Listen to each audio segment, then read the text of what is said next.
Oh my gosh, hi guys, I haven't seen y'all in a while. I'm not really doing that many like get ready with me's. Well, I haven't done any, but um, I haven't done those because my new job that I have that I've been at for like a month now does not require me to get ready. So, I haven't been getting ready. Anyway, I was gonna talk to you guys. I don't know if y'all find this stuff interesting, but I want to tell you a little bit about my job.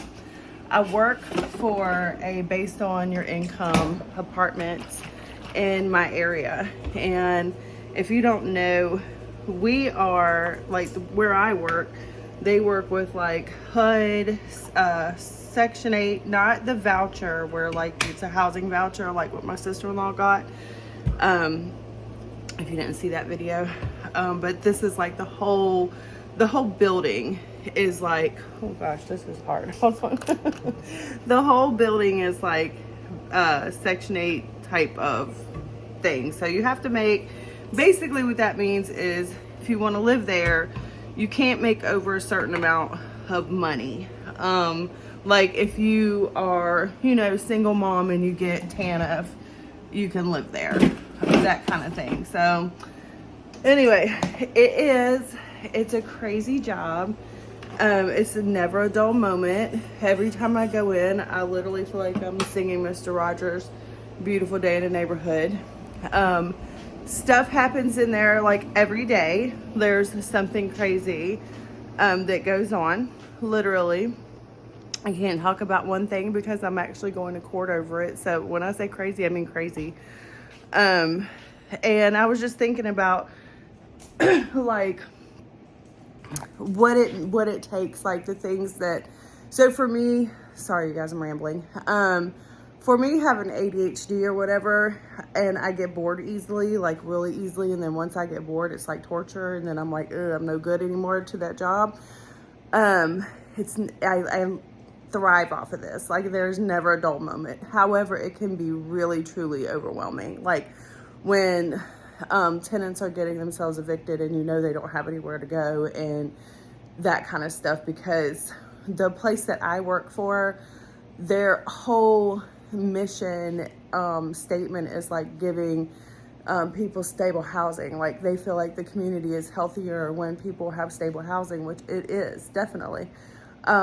So the way that people get themselves evicted, I've seen, and granted, I've only been there for a month, but what I've seen, the biggest thing is like, not reporting income. Like, I think what people don't realize is that the government knows when you're working. As soon as your social security number is put into whatever like forms you fill out, the government's aware that you're working, and these are government properties. So they're very aware when you're not turning in your information.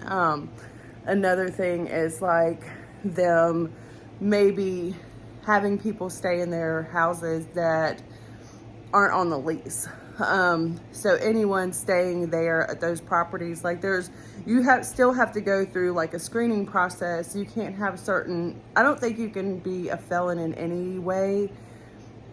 I might be mistaken about that, but I don't think you can have any charges like that. You definitely can't have any violent charges, any crimes against kids, anything like that. You can't have any dope charges, anything like that. And so I think what some people do is they move people in that have these charges, and they know they won't pass the screening, so they let people move in, and then inevitably they get found out and it's an issue.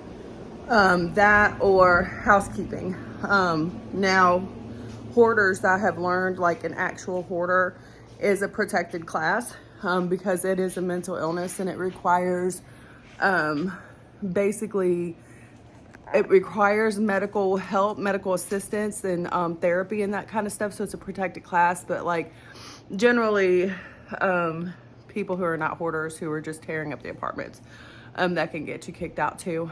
But it is, I will say, it's entertaining, but it can be extremely overwhelming. Like when you see things like that happening, or you see kids that, now equally you see children who are so loved and so cared for and so being taken care of, and you know, there are their parents' world. And then on the flip side of that, you see, because it's a little community, you know, you can see where there are some kids who aren't so lucky, you know, and that can be overwhelming. But anyway, I digress. That has been my job for the past month. It was supposed to be part-time, but my community is in a like rebuilding phase, so we are like all hands on deck right now. So I've been working a little bit extra. We're doing some like remodeling. It's really exciting. And also I've been doing hair again at my friend's shop, so I have been a busy little bee, and that is why you haven't seen much of me on YouTube. I'm still trying to figure out a good schedule for me to film. I don't know, but like, man, when the weekend comes, like, you know, it's been spring, so we're doing stuff around the house, and it's been crazy. But I did want to show y'all one thing that I did. Ignore my floors, because house cleaning is on another level right now. Like, going back to work, like outside the house, like things I used to do daily are getting done. I mean, still kind of daily, but like, you know, it's pushed back. Like the weekly chores are getting done every other week, you know, that kind of thing. But I did make something super cute, and I wanted y'all to see it.